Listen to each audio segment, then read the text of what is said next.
I'd like to call this meeting to order. Just start with roll call. Cedric, did you just introduce yourself? Here. No. Say your name. Oh, Name and school. Cedric Denard, Todd Beamer High School. Claire Wilson, Director, District 2. Jeffrey McAnalloy, Director, District 1. Carol Gregory, Director, District 4.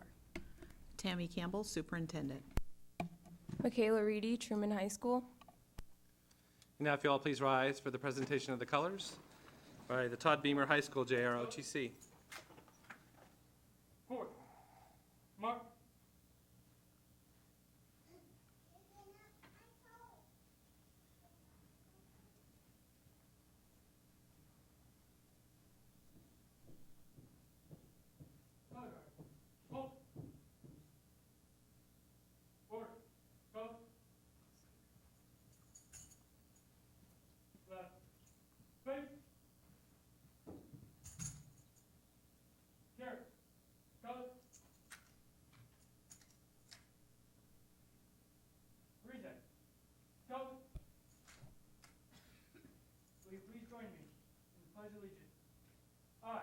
Pledge allegiance to the flag of the United States of America and to the republic for which it stands, one nation, under God, indivisible, with liberty and justice for all.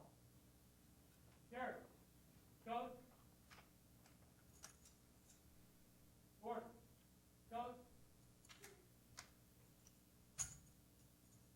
Right. Face. Forward. Go. Forward. Mark.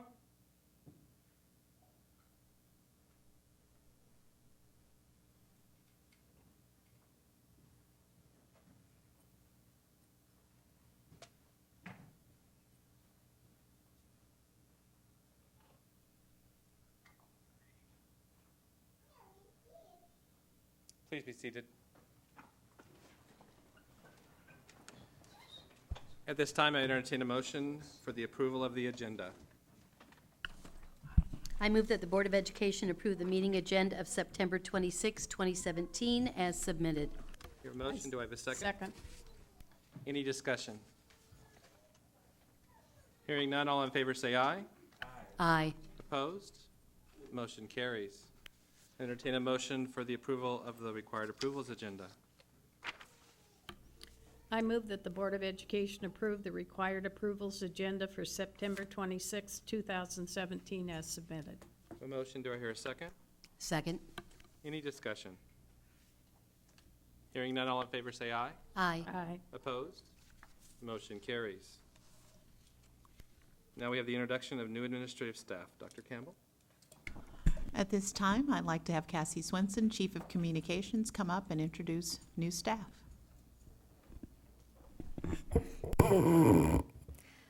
Good evening, Board President McAnalloy, members of the board, and Superintendent Dr. Tammy Campbell. It is my pleasure to introduce a new administrative leader to the team at Fedway Public Schools this school year. Some of our administrators have chosen Fedway Public Schools to offer their experiences, talents, and other leadership expertise. I am pleased to share the appointment of Chief Technology Officer for Fedway Public Schools, Paul Ross, and his family is here tonight to witness his introduction, so we're doing it again tonight. Paul Ross currently serves as the Chief Technology Officer for Fedway Public Schools. Previously, he served as a Technology Director for Bexley City Schools in Bexley, Ohio, a position he held for 11 years. He has over 20 years' experience at the K-12 and higher education level, aligning technology services to student learning and strategic objectives. In the past, Paul has been a manager for Faculty Technology Resource Center, Center for Teaching and Learning at the University of Denver, an Information Technology Officer at the University of Southern Queensland Fraser Coast Campus.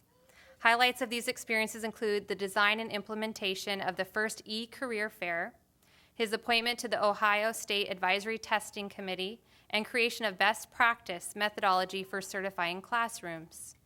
Mr. Ross completed a Master of Applied Science and Technology Management from the University of Denver, Bachelor of Science degree in Management Information Systems from Colorado Christian University. He graduated from Ohio State University with an accelerated superintendent's licensure and acquired a professional administrative specialist license in curriculum and instruction. Please join me in congratulating Paul Ross.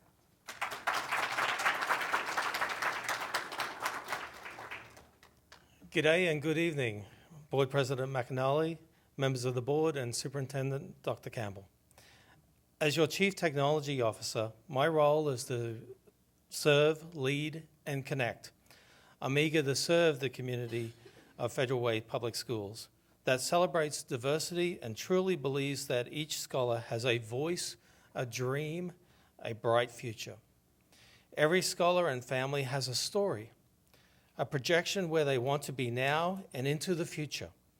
I will lead the advancement of our strategic plan through the application of technology services that are sustainable, aligned, and innovative.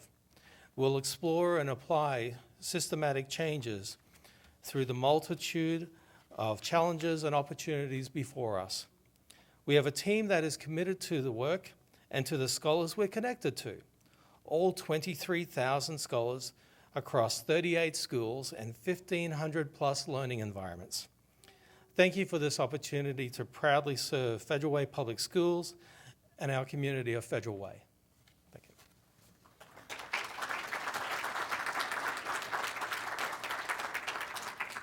The next item on the agenda is good news announcements.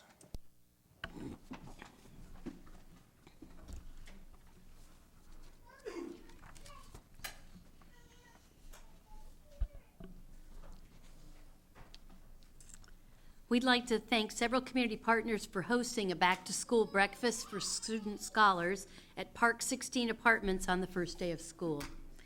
A team of community organizations, businesses, local churches, and others partnered with Park 16 to make this event happen. We'd like to recognize them here tonight.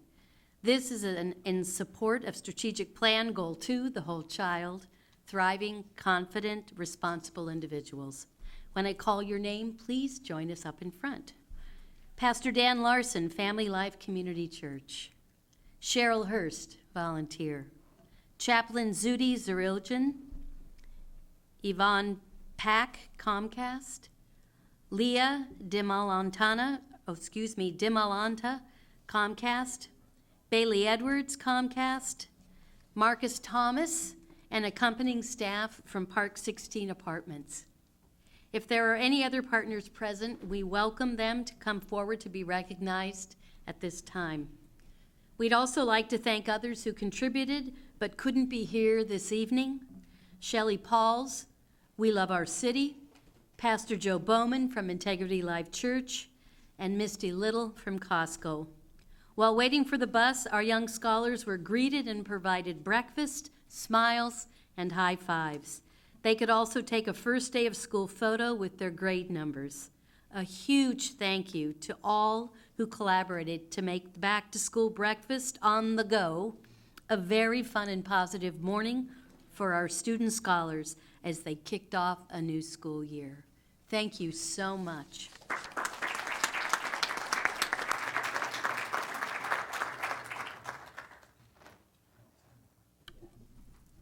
Today, I would like to recognize a Decatur Scholar athlete who was the youngest person to make the USA inline speed skating team and recently competed in the World Championships in Nanjing, China, September 3rd through 10th. Would Adrian Workman please come forward to be recognized?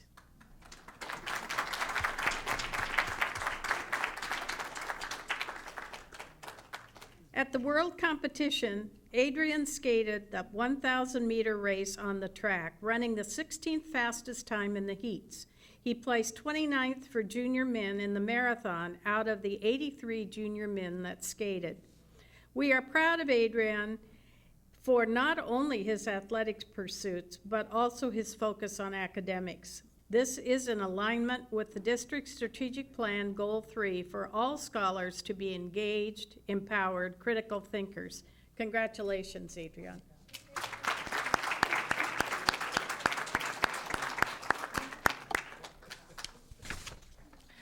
Next, the Mirror Lake Elementary Back to School Bash, led by St. Luke's Lutheran Church, was a big success. St. Luke's provided backpacks, food, school supplies, and haircuts. This is in alignment with the district strategic plan Goal 2, the whole child, thriving, confident, responsible individuals. Today, we'd like to recognize the following individuals from St. Luke's and Mirror Lake Elementary for their support. Please come to the front as I read your names. Pastor Dan Weber, St. Luke's Lutheran Church. And Principal Stephanie McPhail, Mirror Lake Elementary. If there are other volunteers present in the audience, please come forward to be recognized.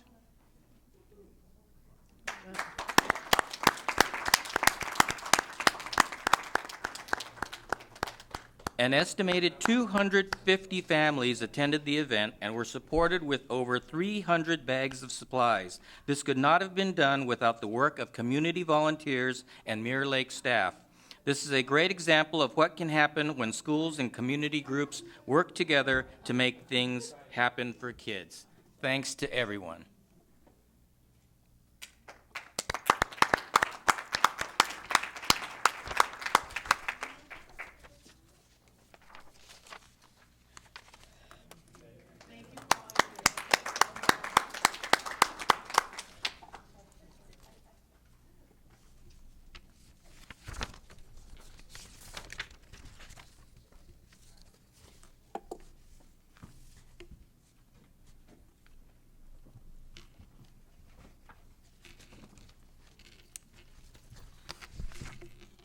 Be a broken record.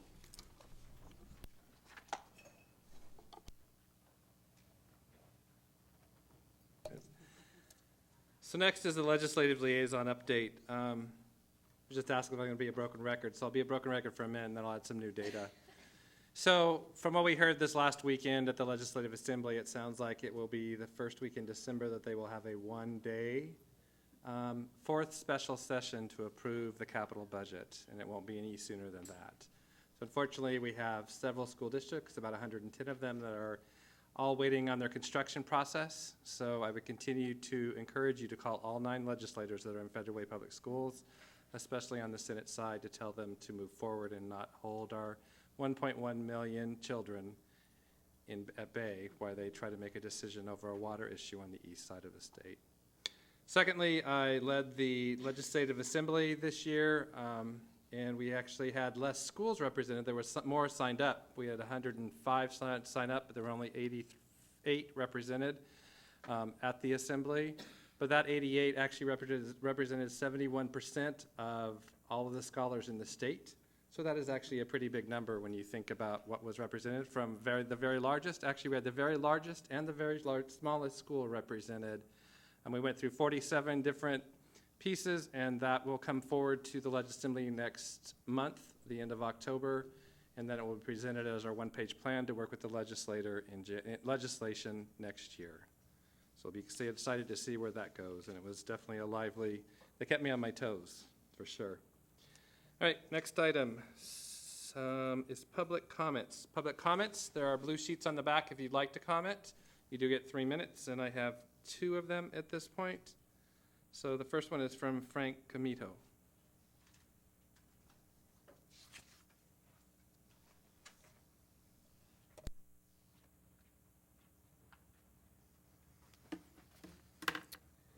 Good evening, Board President McElroy, members of the board, and Superintendent Dr. Campbell.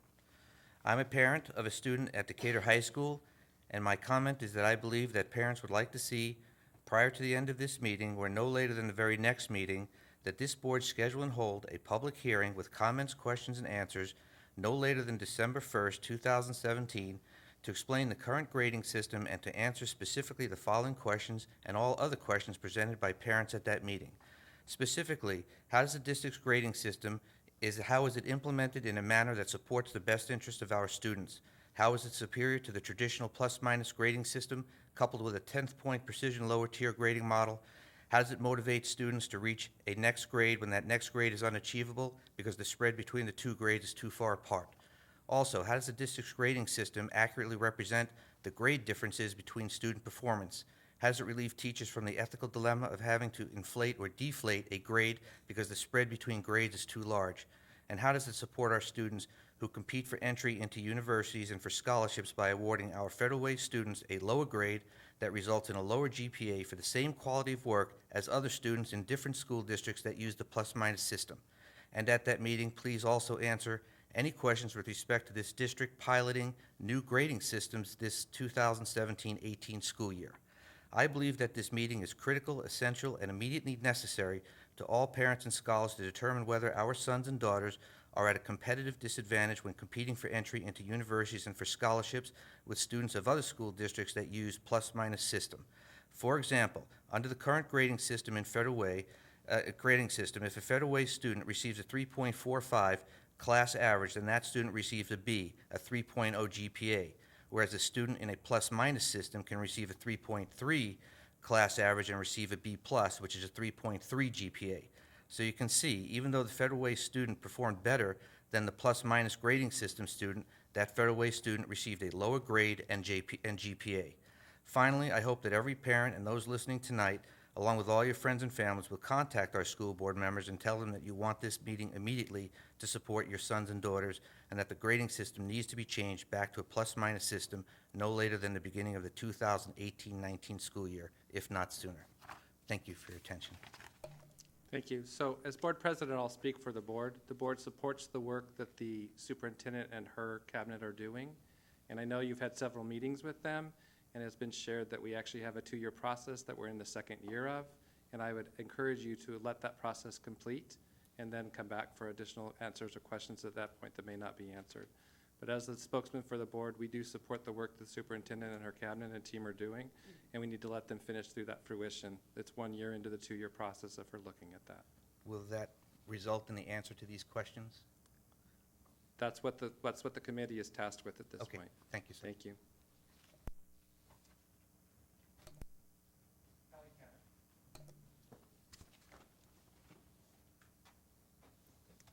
Hello, Federal Way School Board, Superintendent Dr. Campbell. I'm probably not going to be as eloquent as a speaker as the gentleman before me, but my name is Kelly Tanner. I am a longtime resident of Federal Way. I'm an educational planner. I work in designing schools around the country. And I served on the facility planning committee a few months back that determined what was going to hopefully help to evaluate what was going to go on to the bond in November. I'm here because I'm encouraging not only that our community and our citizens not only support, but actively support the upcoming bond measure. And one of the reasons why we might ask ourselves, why does it matter? It's just a building. The problem is with that kind of thinking is it's just my home. It's just my place of work. I don't care what it looks like where I work. I don't care what it looks like when I live. Why? So if I apply that logic there, then I have to apply that logic to those entities. Learning is one of the most sensitive types of environments that can occur. Each space has to respond not only in a physical manner, but also in a cultural manner to set the right conditions to allow teachers and to properly have a dialogue with their students. Long is the time where it has been a 4-walled box classroom where teachers are at the front of the classroom and they're sitting and students are sitting in rows and columns. So one of the reasons why I want to do this, I wanted to share, because there are folks that are really hard onto data and facts. So I wanted to provide some data and facts of why the physical learning environment actually matters. So there are a variety of studies that have been done in the last 2 to 3 decades since most of these buildings were completed that are on the bond. And this is what they have to say. If students are exposed to the right amount of natural daylighting, good natural daylighting, their math and reading scores can be improved by 20 to 26%. If most classrooms in the United States currently right now, the acoustics, you can't hear. If you can't hear, you can't learn. And there's a couple other things, but I look like I'm running out of time, so I just want to say one thing. For those who also are worried about just the finances, on average, green schools, which none of these schools are, they're not designed to current codes and sustainable standards. On average, those schools save $100,000 per year that can be applied to teacher salaries, books, technology, and so forth. So I hope maybe a couple of those facts have convinced folks. If you need any more, I'm perfectly happy to provide you. I have a full list of information, and I hope that you are here to support our scholars in almost every way possible. Thank you. Thank you. All right, next, superintendent comments. Dr. Campbell. Good evening. I've got a couple of highlights. I spent today during our board superintendent visit at TAF at Sahalee. Clara Wilson was there, and we walked through classrooms, and Jeffrey, you joined us as well, and walked through classrooms and to see what's happening at TAF at Sahalee and to see the transformation, to walk into every single classroom and to see scholars engaged in project-based learning. It's happening at TAF at Sahalee, and project-based learning is happening. Learning environments, every classroom, rigorous instruction happening.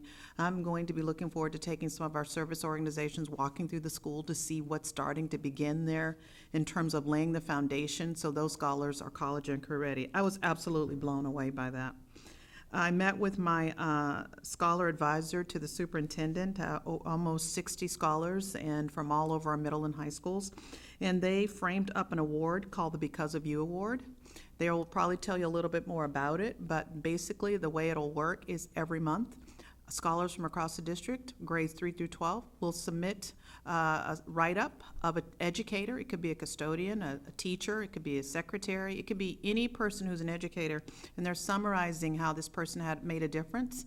And the scholar advisory officers will read these applications and select 5 to 7 educators every month that we'll honor, put it on our website, and we'll honor them at a board meeting and have our scholar advisors or the students who wrote the letters themselves introduce their teachers. So it's a way to give back. And lastly, the chili cook-off. I was there with Cheryl this past weekend. Justin Babineau, one of the former Seahawks, was there wearing one of our buttons for our campaign. Incredible, great chili. I think the Ram won, but a lot of great publicity for the good work that's happening in the district. So those are the 3 highlights that I have. Great, thank you. Next are school board comments. Dr. Gregory, would you like to start us? I would just like to reinforce some of the comments that have been made. I had the opportunity to attend the open house at my local school, and I was reinforced one more time the serious nature of this building. This is Wildwood Elementary, and it is incredibly overcrowded. We have most of everything that's trying to be stored in the hallways, and it is not in any way suitable for rigorous learning. The teachers are doing the best they can, but it is in really difficult shape. And to add to that, when Mirror Lake got overcrowded, some of the students from there went to Wildwood as well. So we have a situation where learning is occurring, but it isn't the ideal. And so I also am very concerned that we get facilities in this district that can really impact the learning that we're expecting from our students. Thank you. Thank you. Vice President Wilson. I was at the, the Ledge Assembly as well with Director McAnally, and I just want to do a shout out and kudos. He is the chair of the Ledge Committee, but as the person who stands over the Ledge Assembly, you have a lot of people in the room, and there's a lot of moving parts, and there's a lot of people putting cards up and telling people what they think and how they think, and you have to do it all in the very parliamentarian way. And it's like herding cats, or like herding an amoeba, I guess I would say. So just a huge shout out. There was a lot of planning that went into that. They did a lot of streamlining and changing of things so that it made sense. And it was just an incredible opportunity. And the first thing that happened, people walked in the room, and instead of having chairs set up as they are tonight, they were in rounds. And for people, so you could actually have a conversation while you were trying to decide. And for people who've been in that room, some for 28, 30 years, you know, it was, they didn't quite know what to do. But I just want to say it was, you just did such a fine job, and really Federal Way proud. Also, Michaela Walker was able on the day of that assembly to sing our national anthem and just blow the socks off the entire room. Standing ovation. There were servers, people from the front desks that, because of who she is and how she sings and what she was singing, just came to watch. And people, you know how you walk out of a room, people all wanted to touch her. You know, it was like, you're so good, you're so good, you're so good. Anyway, again, very, very proud. And then I also just want to read a really short email from Dave Larson. And Dave Larson is a school board director in Tukwila. And Jeffrey and Liz have worked very closely with him, as well as many of us have over the years in thinking about our legislative platforms and our proposals. And what he says is, fellow school board directors, I believe that most of you were at the 2017 assembly, and I know that, all our proposals passed. But I just want to thank everyone again for working on these together. Our McKinney-Vento assistance funding, as well as ample state funding for school nurses, social workers, counselors, and psychologists, as well as our platform around funding transitional bilingual instructional programs and learning assistance programs based on student need. All three of them have passed, and 2 of them will be back next year on their way to become standing legislative positions, which is really huge. And I think the most important piece of that, and the most critical piece of that, is we have a number of districts coming together, and they look very different, but they're dealing with the same issues. Quincy, Yakima, Kent, Auburn, Federal Way, Tukwila, we're all working together on those proposals, and it really speaks highly of that kind of cooperative work, so was really proud about that. I also was at Taft-Sahalee, and all I'll say is advisory. There was deep learning going on in advisory, and if you are a parent, sometimes you wonder what advisory is for, and it was very evident. It was a great use of time. And I think that's all I have. Thanks. Thank you. Director Eto? Well, it's very good to be back here from summer hibernation. I read with great interest during the summer the letter regarding the grading process. And I just wanted to offer my thoughts on that, because I do have some rationale into why I don't agree with what was stated along with the statements earlier today. When you think about grades, you know, across the country, some give out 4.3s, A+. And nobody here is going to say that a student that has a 4.3 GPA is 30% better than a 4.0 student out of Federal Way. And of course, there's international competition for every college slot that we have in America. So the colleges need something to equalize it, and that's called the SAT and the ACT. I mean, when you're going to a top-notch college, they're going to check everything, and you know from reading the news, even your Facebook posts are going to get you in trouble. But, you know, for the general colleges, you're going to get a leveler through the college entrance exams. So as far as I'm concerned, even though it makes it sound like, oh, it's very easy, just change it, we know what happened in 2011 when we went to a hasty grading system without a proper rollout and proper deliberate thought processes. So from my perspective, the best thing that can happen is, at least for our school district, when somebody gets an A, a B, or whatever, it means that in the amount of knowledge that you're supposed to get within a particular class that we all agree on, there should be some standard way of assessing it so that that grade at least means something within the school system. And then you're going to have to take the college entrance exam if college is your is your choice for your career in the future. So I don't hang my hat so heavily on grades, and I don't hang my hat certainly on the idea that there's a very quick fix to this thing. And so I'm very supportive of the community-based process that we used, the internal teamwork that we've used by the experts in the field to come up with the proper curriculum, standards, and assessment processes. So I'm looking forward to what the grading committee comes forward with, and I'm not in favor at all. And I made that point very clear in my personal meetings with the author of the letter. So I just wanted to make sure that people understood I do have some thinking process. I'm not going to stiff-arm anybody that's been talking to me. And rather than write it in the mirror or whatever, I thought I would do that here. Thank you. Thank you. So, Vice President Wilson, thank you for filling in and carrying our votes on Saturday. It definitely was a very moving experience to watch the process. It was truly diplomacy at its best. They tested me on several things. There were a couple past chairs that pushed issues, and one of them I got to push back and just say, no, I don't accept that, and this is why, and we moved on for some things. But it was a great learning process. It was great to watch the process happen. Sometimes we think that it's weighted based on the size of your school, so you really do represent the number of students that you're there as a voice for. And sometimes the larger schools think they can block together to get things through, and that did happen twice, and some things that the initial vote on the floor didn't go the way they wanted, and they did it. The third time, unfortunately, it went completely the opposite way. So it's a neat process to watch and go through, and then they get to rank 15 of 108 positions that we have. There were 8 new ones.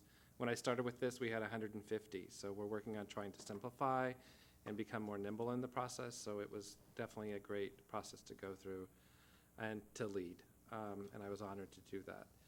The next thing, as Director Gregory talked about, is that in just probably 7 weeks from now, I think we're going to have a vote on a bond that this district has not had in 10 years. First, I want to say thank you to the City Council last week that Dr. Campbell and I went and spoke to, and they unanimously supported our bond and moving it forward. I can tell you that it's pretty amazing as we look across all of those that have endorsed or supported us, that it is definitely something that this school district should move forward with, up and down the line from all kinds of different individuals that hold different offices, even to the state level. All of our community members. There's just, Cheryl Hurst has done amazing work for this, and I want to just do a shout out to Cheryl for all the work she's done over the last few months in many different places and making sure she prods us to be involved in where we're at, and I appreciate that. It takes all of us. There's 25 or 6 of us on the committee. It's amazing where it's moving. Kelly Towner laid that groundwork, and I appreciate all that you've done and continue to do to support us. But it is time that we do something to take these 9 buildings and move them forward. And also our Memorial Stadium. It's, 76, 41 years ago. It's not anything that any of us walk into and are proud of, and our scholars deserve better. And it's time for us to make the move to make that happen. When we have all kinds of different sports activities happen at that facility, our scholars need to walk in and feel like they're proud to be there. And the way the facility sits right now, I don't think any of us can say that we're proud of it. We've kind of nimbled along with it, but it's something we need to do. And so I encourage you to make sure, if you have questions, that you approach any of us, and make sure that you please vote on November 7th. Thank you. All right, school report. Who wants to go first tonight? I went that way, so let's go this way. Michaela.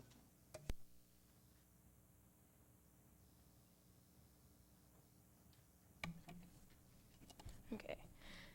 To be a scholar representative for the school board or on the scholar advisory to the superintendent, there's a level of expectancy that needs to be upheld. For the superintendent's advisory, one of these is to essentially send a weekly update about the favorable things occurring in their schools, as well as voice areas that their school can better improve on.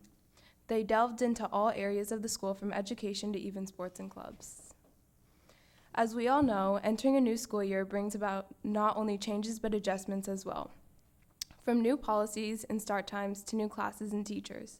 A recurring topic that seemed to be mentioned consistently was the attendance policy. Within a lot of schools, scholars have made a habit of missing out on essential learning time. With this stricter policy in place, it has shown a significance in the amount of students actively being present. Showing up is just the first step to a bright future to come, but with every upside comes a downside. Some have voiced their concerns in regards to things varying from jaywalking on perilous streets, much-needed school improvements, to the atmosphere not feeling like a home anymore. With that being said, I can assure you that it's of paramount importance to offer a positive environment in which children can grow and thrive to become better people. And we're committed to finding ways to improve our schools. Not only that, but many scholars have shown great initiative in taking their future into their own hands by joining and actively participating in clubs and sports within their schools. Clubs and sports boost academic performance, improve life and social skills, promote healthy hobbies, and best of all, encourage a brighter future. Finally, it's said that we all need someone who inspires us to do better than we know how. This is true for a lot of us. Quite a bit of the scholar updates repeatedly mention scholars and teachers bonding and cultivating a sense of respect that wasn't there before. I truly believe, as Ken Robinson once said, that to improve our schools, we have to humanize them and make education personal to every student and teacher in the system. Education is always about relationships.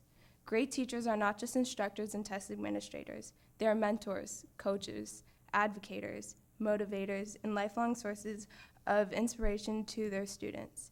Teaching is an art form. Great teachers know they have to cultivate curiosity, passion, and creativity in their students, and that is definitely showing in our Federal Way School District. Thank you. Thank you. Cedric? So, scholars all over the school district are all filled with school spirit and excitement for upcoming events such as the homecoming games and the homecoming dances that are coming up. Most scholars in classes are beginning to settle a little bit and feel a little bit more comfortable despite the usual challenges of solidifying the class schedules. With the new administrations district-wide, they're being praised by the scholars for adjusting very well, and even at Todd Beamer High School, personally, I feel like the new admin are doing an amazing job just coming in and bringing structure where they need and making changes that are very necessary. And so not just scholars all over the district, but even me personally, I feel like the new administration that we brought in, they're doing a great job, not just at Todd Beamer, but district-wide. And the scholar advisory to the superintendent, as Ms. Campbell already kind of touched on a little bit, they're announcing a new way to to shine light and give credit to educators, and not just educators, but staff all over the school district for making an impact and going above and beyond for their scholars. This nomination process, as she said, is called the Because of You Award, and it provides scholars from grades from the 3rd grade to the 12th grade opportunity to nominate any staff in the Federal Way Public School District, and they believe has positively impacted themselves or their community or anyone else in their school. Just gives them a chance to be credited, and so their effort does not go unnoticed. Thank you. Thank you, and thank you both for being here. It's great to finally have student representation sitting with us. So. Right, next item, back to school report. Dr. Campbell? So we've started school, and there are a lot of things to celebrate, and as you'll see from this report, it is a comprehensive lift. It takes multiple departments working cohesively, and that's one of the things that we're doing in the central office, is working together, not working as individual units. And so Dr. Pfeiffer will lead this off, but you'll see, again, it's multiple people lending their expertise so that we started the school year off well. Take it away, Dr. Pfeiffer, Deputy Superintendent. All right. Good evening, Board President McAnally, members of the board, Dr. Campbell.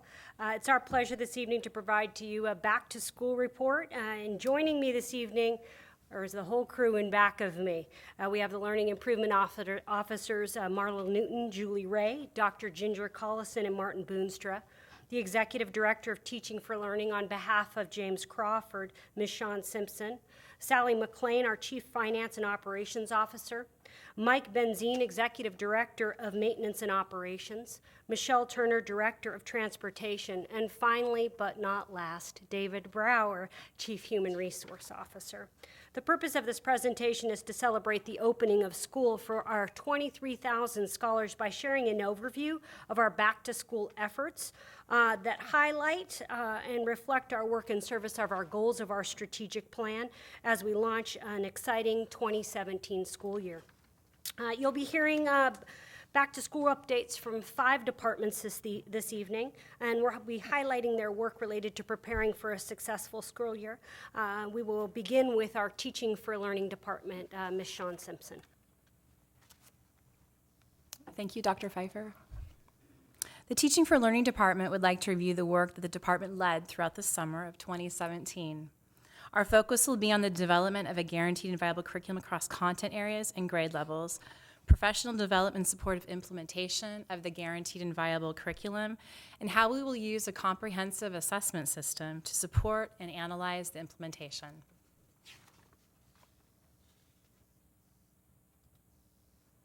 This past summer, Federal Way Public Schools offered high-quality and engaging professional development aligned to our strategic plan with a clear focus on Goal 4, Content Area Competence, Mastery of All Subjects. Pillar 1, Standards-Aligned, Culturally Competent, Guaranteed and Viable Curriculum. Pillar 3, Investing in People through Professional Development. And Pillar 4, Data-Informed Decisions through a Comprehensive Assessment System were pivotal in selecting and designing relevant and just-in-time professional development for Federal Way Public Schools staff. Throughout the summer, teams of teachers gathered to write curriculum guides focused on unpacking standards, aligning learning targets, writing lesson activities, and revising assessments to ensure deep alignment to the curriculum. These lessons included differentiation strategies for extending instruction for scholars receiving ELL, highly capable student support services, in addition to AVID, advancement via individual determination. The compelling voice of teachers leading teachers on behalf of teachers, scholars, and families to ensure curriculum guides are a key tool to support the implementation of a guaranteed and viable curriculum is quite powerful. All in all, 158 plus teachers participated in curriculum guide writing over the course of the summer. Investing in our staff is investing in our scholars. To highlight, the new to Federal Way Public School Teachers Institute supported 225 new staff. The ELA institutes in grades 6 through 12 supported 90 staff for their implementation of the new English Language Arts Guaranteed and Viable Curriculum, which includes expeditionary learning education in middle school and inquiry by design in high school.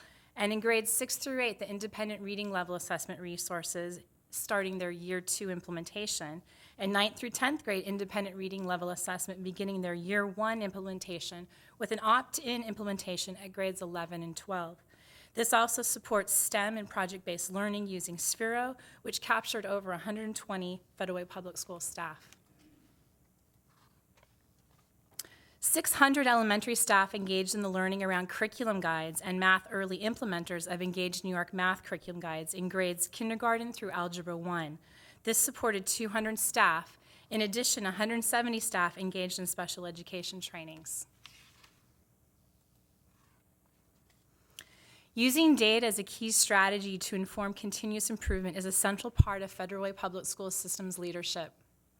Federal Way Public School provided 300 staff with professional learning around the IRLA, focusing on relationships building through one-on-one conferencing with scholars, which helps to inform teachers' decisions about next steps to improve scholar learning for the very next day.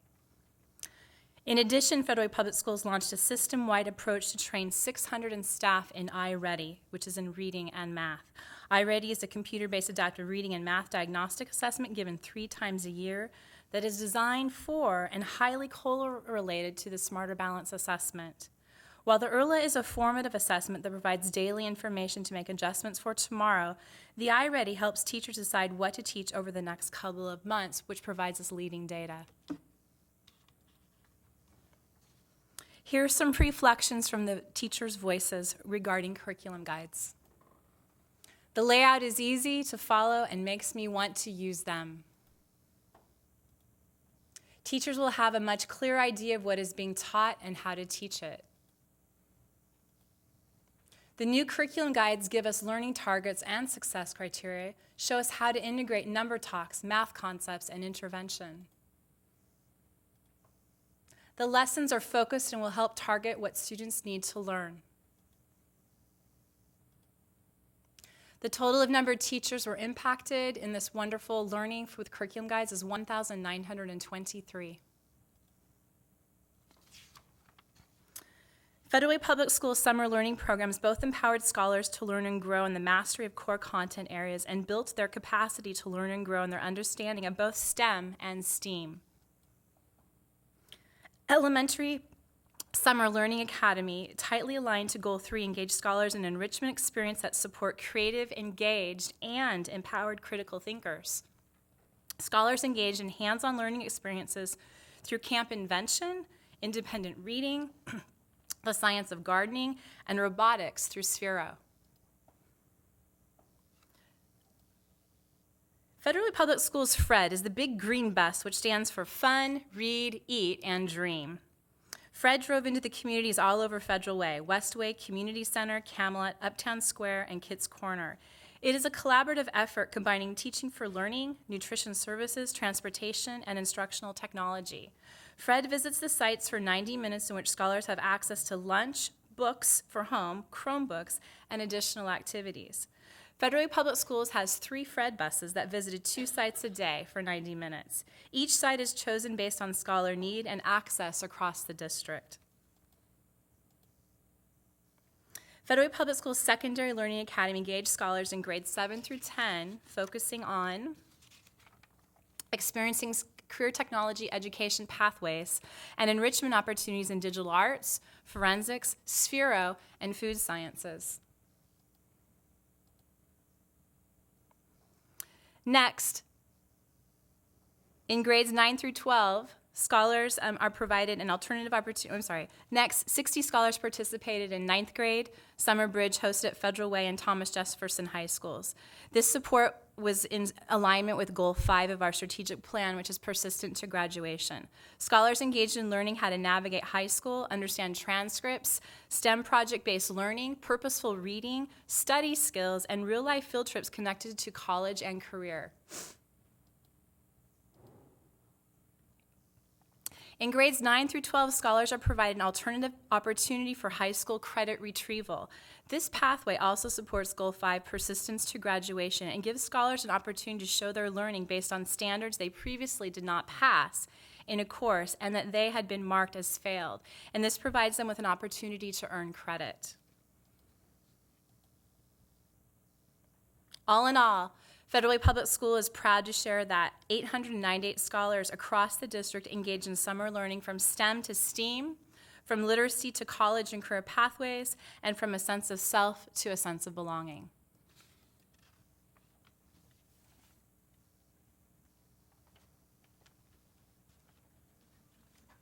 Good evening.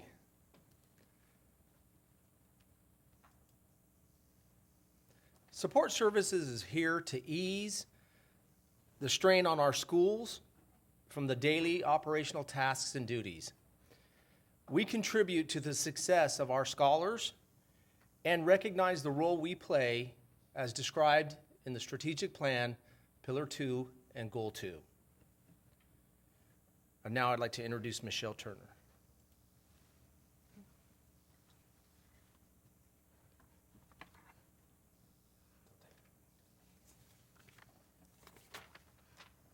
Transportation Transport, 8,500 scholars with 335 bus routes covering 1,700 bus stops. Our goal is to transport our scholars safely and effectively to and from school. Despite some challenges at the beginning of the school year, we were operating at a 50% on-time rate. I'm happy to share that we are operating at a 90 to 100% on time. We will continue to hold high expectations of our department and strive for a 100% on-time rate.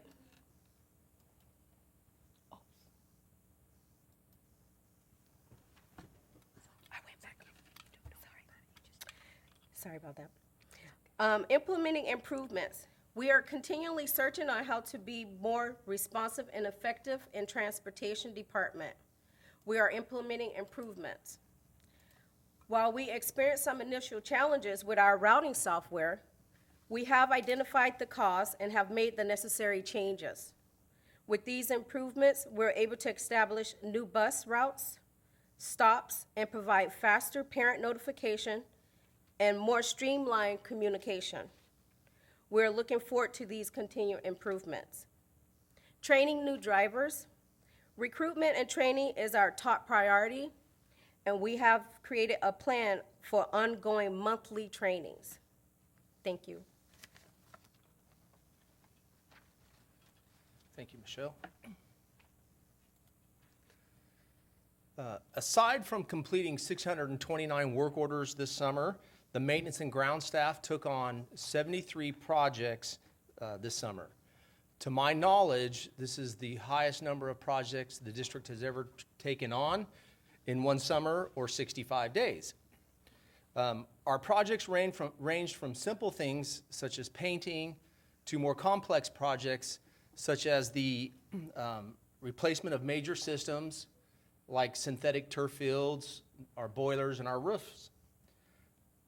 The most challenging projects was the expansion of classroom capacity at 8 sites.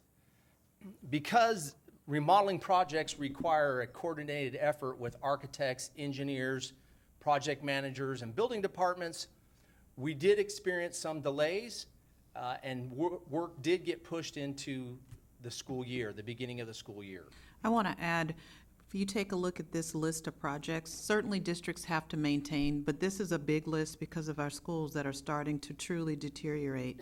So this is our effort to try to mitigate them, and it's costing us money, and I want our taxpayers and our community to understand that, and that list is so long and extensive because of the many buildings that we're trying to piece together until we get them rebuilt.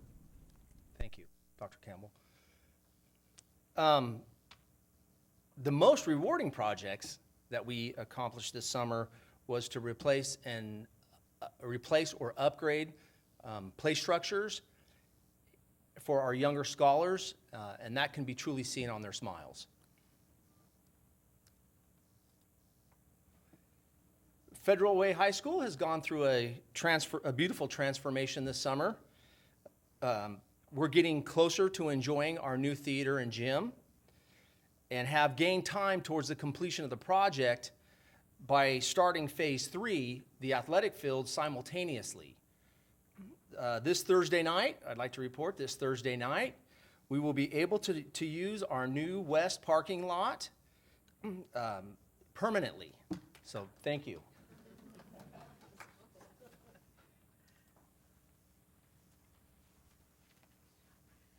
Good evening. It's my pleasure to share with you a couple of updates that also support Goal 2 and our scholars and schools. You heard a little bit already from Sean Simpson about the Fred Summer Feeding Program.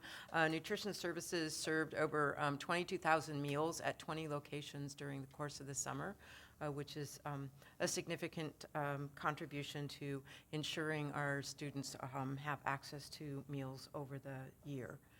School year startup for Nutrition Services, in addition to ensuring that we are serving the approximately 4,100 breakfasts and 13,900 lunches in 35 locations, also includes the annual process of recertifying families for participation in the meal program, which is literally a process that involves closely our schools, our family liaisons, our learning improvement officers, to ensure that we are able to collect either online or in paper the 13,000 meal applications that are required to be processed annually prior to October 1st.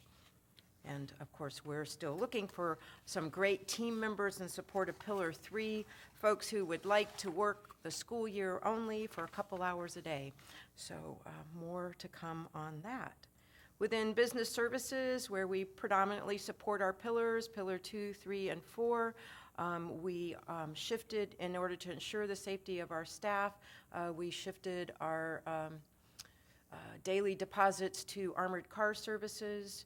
We help invest in people by implementing various provisions of the collective bargaining agreement throughout not just human resources and payroll, but with some of our business office functions. This year in particular, we're working hard to support staff with health insurance changes.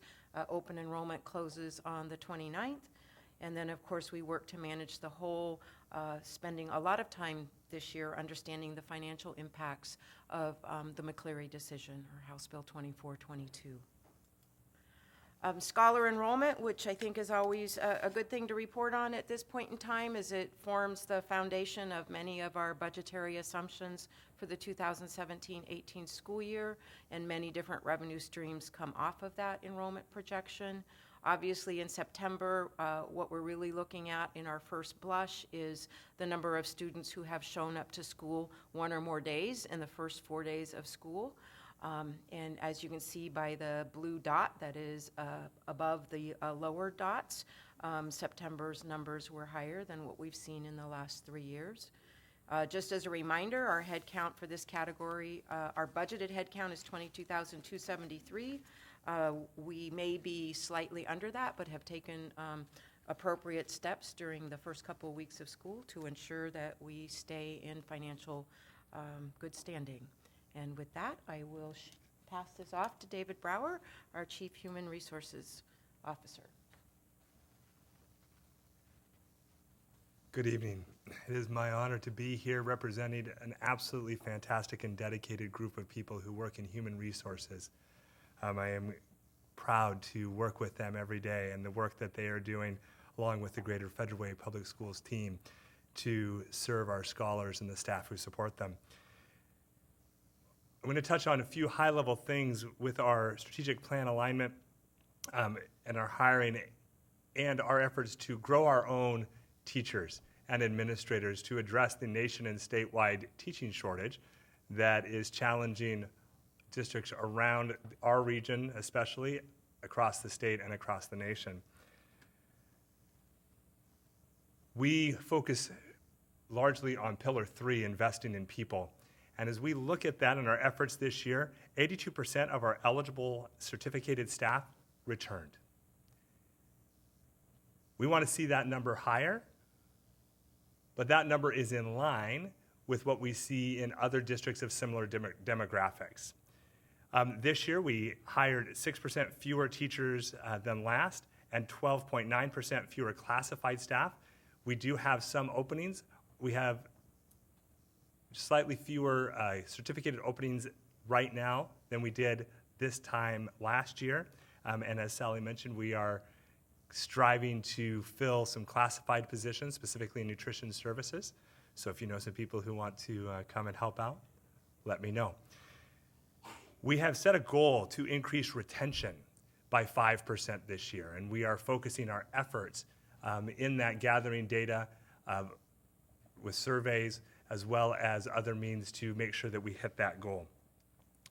When we look at our administrative hires, in the central office leadership, we had 4 people who came to Federal Way to join our team from outside. One of them was reintroduced tonight. You just heard another one speak in Mike Benzine. But we also had 8 people take on new roles within the central office. So they were already here but placed in new roles. Me as an example of that. With building administration, we had 5 people join from outside to come and be principals in this district and to lead to our strategic plan. And then as part of our Grow Your Own efforts, we had 5 of our assistant principals take on those roles. And so we're excited to have that mix of current voices as well as those from outside. Assistant principals, we saw a similar trend. 6 joined from outside and 6 were hired from within. You heard me talk about Grow Your Own. This is a grant that we received a $50,000 grant to help us identify and support and educate community and staff members to become teachers. Really, this is about removing barriers. And I just want to share a story really briefly that I think illustrates this. We had a teacher move into our area in early August from American Samoa. She is a 5-year veteran math teacher. but didn't have the proper certification for Washington State, had heard that we were supporting people in getting their certifications, came and talked to us. We were able to help her get her certification in Washington State and put her in front of scholars at Kylo Middle School. And that really is because of, thank you, that is really because of the structure and the system that we put in place. This isn't just a one-off.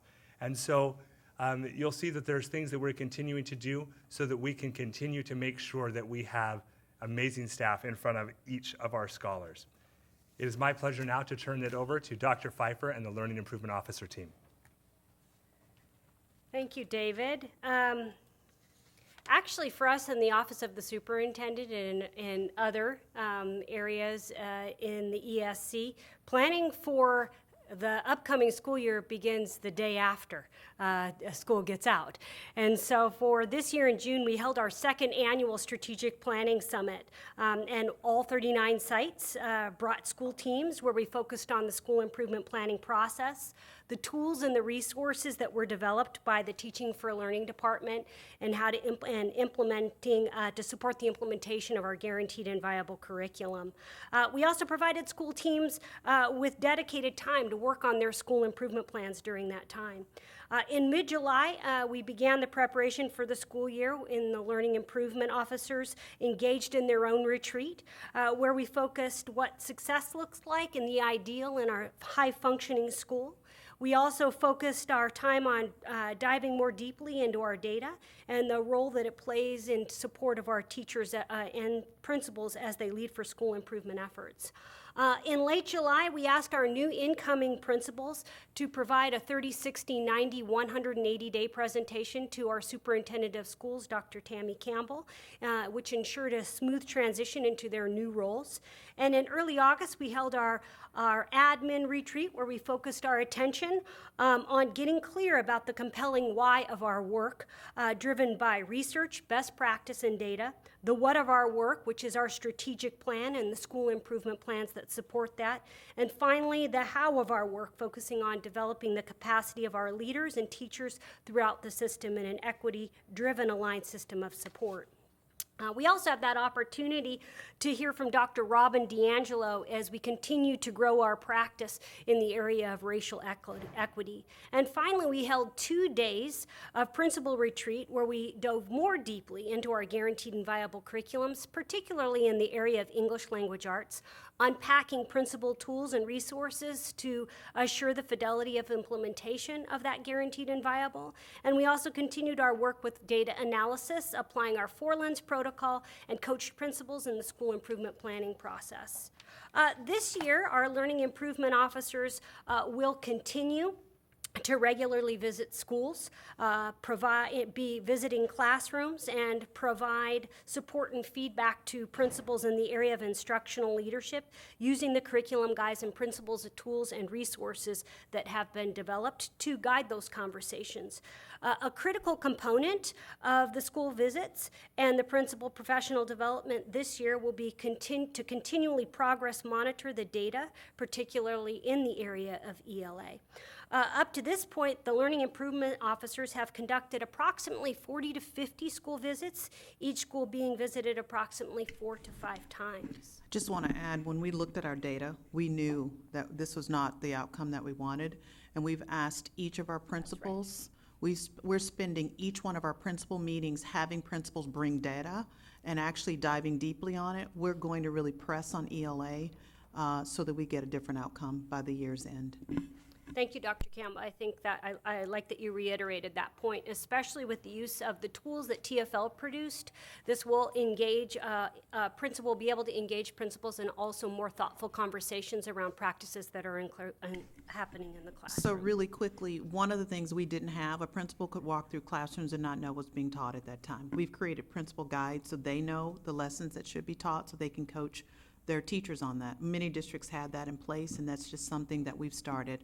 So we're really doubling down on our strategies and our monitoring of scholar progress in ELA. Thank you, Dr. Campbell. We've been offering just-in-time support sessions on a variety of topics to support our principals in their work. In August and September, topics included school improvement planning sessions, PLCs, data analysis, guaranteed and viable. Our learning improvement officers will now share. We have 2 representatives here instead of bringing all 4 up, Mr. Martin Boonstra and Miss Julie Ray, to talk to you about the work thus far. The school site visits of the learning improvement officers is a realization of our theory of action, providing high supports at school sites. As LIOs, we have engaged in conversations with principals and school staff around their professional learning agendas, data, cultural conversations, instruction, and the school improvement plan in service of the strategic plan. This high level of support and aligned systems approach allows us to support principals, which in turn will support teachers as they lead for scholar achievement. The goal is to assure that all scholars receive the highest quality instruction and that student learning and achievement continues to improve. School sites have engaged in various back-to-school activities that have brought our strategic plan, mission, core beliefs, and honoring the trust to light. And you can see here a list of some of those examples. Principals have engaged their staff in professional learning that has reflected our district-led work related to our strategic plan, and we've had an intentional focus on ELA instruction and data-driven decision-making as we implement our guaranteed and viable curriculum. Teachers across the district have worked to analyze data to determine strengths and opportunities for growth and solidify their school site's focus on the selected signature strategies, and really becoming clear about what those strategies look like in practice. Schools have had and are also hosting open houses, curriculum nights, and welcome back opportunities to set the stage for collaboration and community involvement focused on scholar learning.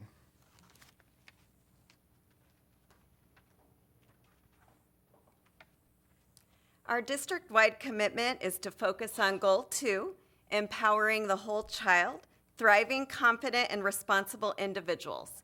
School sites have dedicated time and professional development to support staff to implement practices that create culturally inclusive and safe learning environments.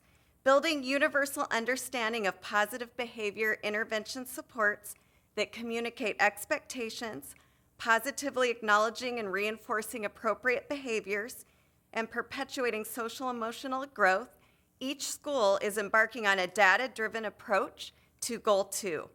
Activities such as Recess Rodeo assure there's a common understanding of expectations and expected behaviors that are taught explicitly. Social contracts are a construct of capturing kids' hearts, supporting the creation of classroom environments that are welcoming to all scholars. School sites have spent professional development time unpacking the strategic plan and making connections to the school improvement planning process. Implementation of professional learning communities is instrumental in collaboratively monitoring student growth as they pertain to school improvement planning. Examples here show evidence of professional learning and supports relative to Goal 1, early years, and Goal 4, content area competence. LIOs are leading with intention to support principals in naming what it looks like and sounds like in the ideal, monitoring data aligned to the goals, and then walking through classrooms to identify the look-fors and develop next instructional steps and needed supports as we develop professional learning to keep the SIP and strategic plan moving along. As we continue to lead through and with our strategic plan, we are supporting schools, principals, staff, and scholars to attain our ultimate Goal 5, persistence to graduation. Here's an example of one of our comprehensive high schools during their launch days. They strategically named 3 overarching themes. These overarching themes highlight specific elements of signature strategies underlying Goal 4. Leading through the strategic plan has provided a roadmap for all scholars. We're looking forward to continuing the work and assuring that all scholars transition successfully through their educational journey. Additionally, as you are aware, out of the Office of the Superintendent with supports at the schools, as well as in the various departments, Federal Way Public Schools is running a $450 million bond to rebuild and modernize our facilities.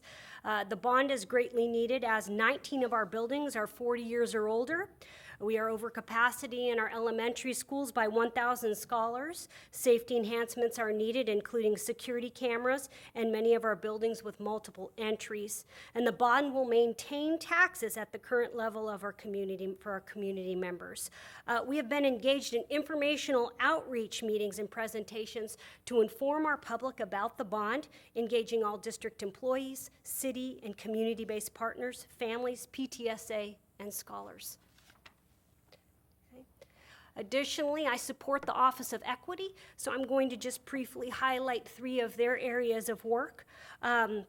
We're going to be continuing our initiative supporting Goal 2 out of the Office of Equity. We will begin year 2 of our Mentor and Me program, and excitingly, I'm happy to announce we're on pace to hit 150 mentors this year.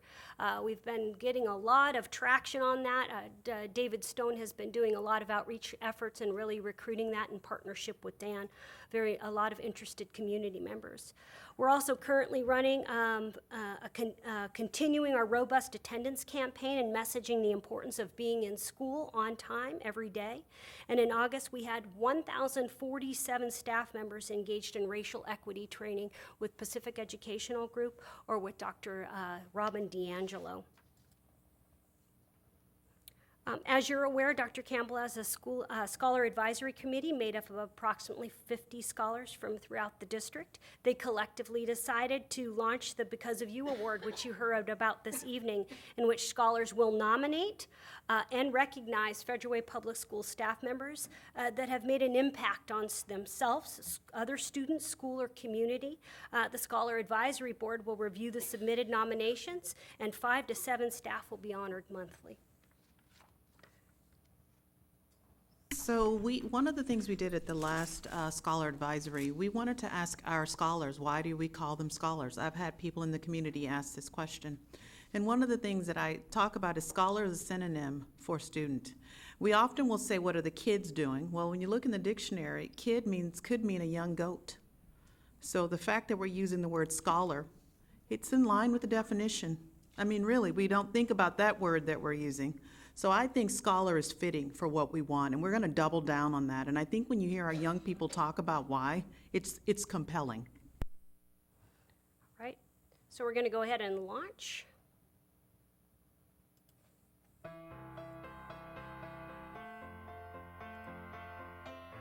It makes me feel more motivated, like I have a bright future compared to just being someone who sits in a classroom and has to go to school every day.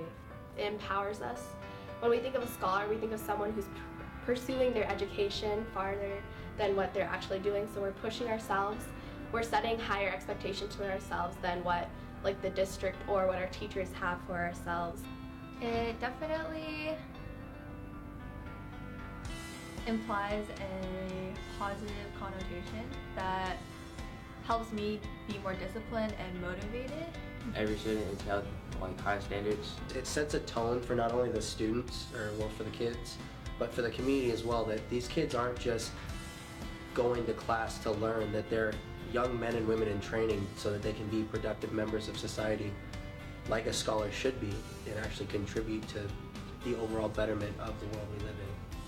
It makes me feel more advanced and be able to want to do more because I feel more motivated to do things. It sets a tone that we should never settle for anything less than what a scholar would attain for. It just inspires us to think that we're, I don't know, at like a higher level of thinking, and it pushes us and motivates us to do greater things than what we thought we were capable of.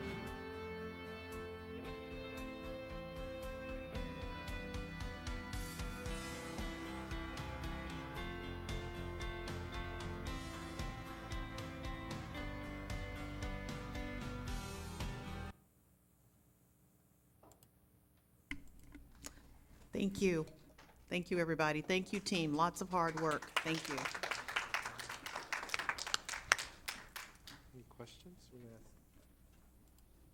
have any questions?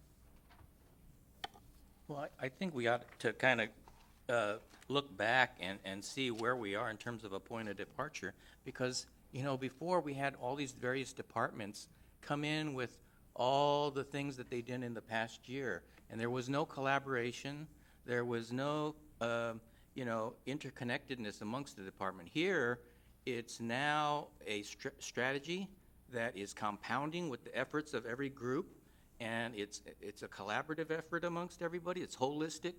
So it's totally different from what we used to have. It was almost the gimmick of the day in some cases, and we're far away from that, so I hope that came through. That last video was very good in terms of, you know, words matter and messaging matters, so I'll be very careful about using Scholar in anything that I say in the future. I was really taken by the idea of growing your own, because we're trying to get diversity within the team so that scholars see themselves amongst the teaching staff.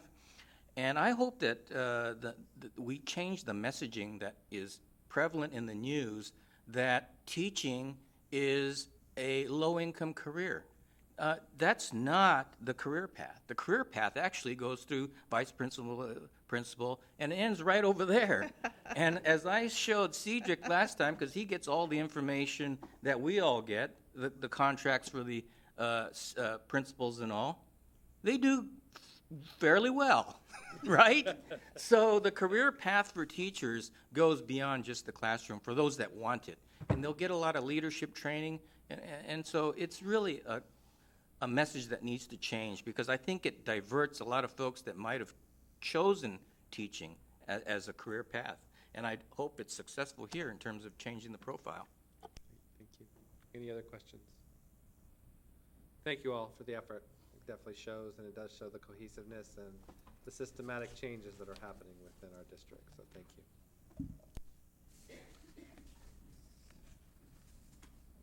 Next item on the agenda is the board committee appointments and CBO linkages. So we've, since the retreat in August, been discussing where we feel would best fit. There is one committee that will continue out of the committees that we will need to do a motion on tonight, and that is the city council partnership. So as president, I have two individuals to bring forward, and it's actually the two that volunteered at this point, which would be Claire Wilson and myself, to continue that partnership for the next year. And I'll just name the other ones as we look at the organization. So the chamber will be Carol Gregory and myself. Government entity meetings that happen within the city quarterly will be myself. The Federal Way Community Connections, which was formerly City Vision, will be Hiroshi and Claire. And Rotary will be Carol Gregory. So I didn't. Oh. Seroptimist, excuse me, that's right, it was Seroptimist. Oh, okay, so it's just wrong. So it's Seroptimist, you're right, I think I put in the wrong box, sorry about that. So Seroptimist for Carol. So at this time, I'd entertain a motion to accept the president's appointed committee for the year. I move to accept the 2017-18 Federal Way Public School Board representation on community organizations as submitted with the two additions that don't show on this sheet. I second it. Any discussion? Hearing none, all in favor say aye. Aye. Aye. Opposed? The motion carries. And our last item of business tonight is one that is pretty heavy on my heart. We have received the letter of resignation from our board member, Liz Drake, due to family situations. Her 35-year-old daughter is in a stage 3 situation, fighting cancer, both breast and lymph. And so this letter came to the president and superintendent. Dear colleagues, on July 22nd, 2017, I asked for a leave of absence due to a sudden family health emergency. The health emergency is proving to be one requiring a high degree of ongoing support for at least 6 to 9 months. My time as a school board director of the Federal Way Public Schools has been a fulfilling and rewarding experience. I've appreciated all the hard work and dedication of the leadership team, faculty, and staff in making the difference in the lives of each and every scholar in the Federal Way School District. It is with a heavy heart that I now find myself having to resign from my position as school board director so that I may provide my family and support what they presently need. I wish everyone much success in all endeavors. Yours sincerely, Liz Drake. So at this time, I'd entertain a motion to accept the letter of resignation. I move that we, or is there a, do we have one written out? I move that we accept the letter of recommendation from Liz Drake. A motion, do I hear a second? I regretfully second that motion. Any discussion? Hearing none, all in favor say aye. Aye. Aye. Opposed? As board president, we declare the Director District 3 position now vacant. And based on that end, board directors, you'll find in your packet, I have laid out, and I will share this publicly, a vacancy timeline. We will discuss this at the work study on the 3rd. Tuesday, September 26th, we approve the resignation. Tuesday, October 3rd, the timeline will be approved at the work study. The position will post on Wednesday, October 4th, and will go through Saturday, October 14th at 5 p.m. Applications will be submitted through an online process. Review and screening applications will be on Tuesday, October 17th. They will be screened and reviewed during the work study session on the 17th.